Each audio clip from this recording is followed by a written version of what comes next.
Assalamualaikum warahmatullahi wabarakatuh. Di sini memperkenalkan diri, nama saya Fatah Omisaki. Di sini saya akan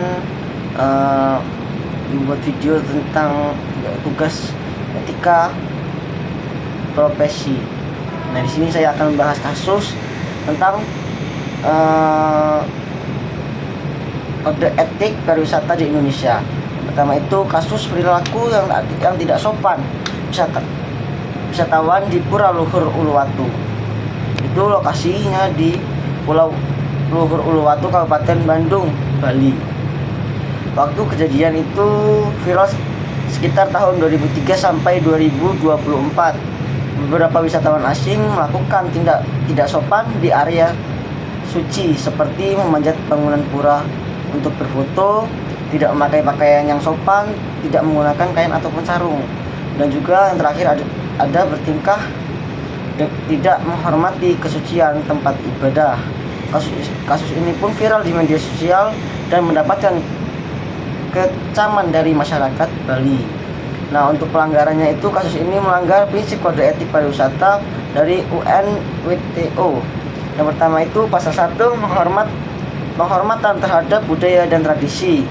Wisatawan tidak menghormati nilai budaya dan kesucian tempat ibadah.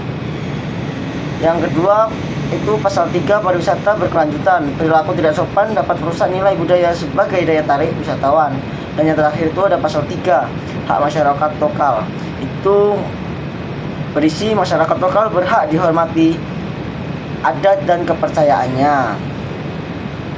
Untuk tanggapannya, menurut saya kasus ini terjadi karena kurangnya edukasi wisatawan sebelum masuk tempat wisata, dan juga pengawasannya masih lemah, dan juga yang terakhir banyak wisatawan hanya fokus pada konten media sosial.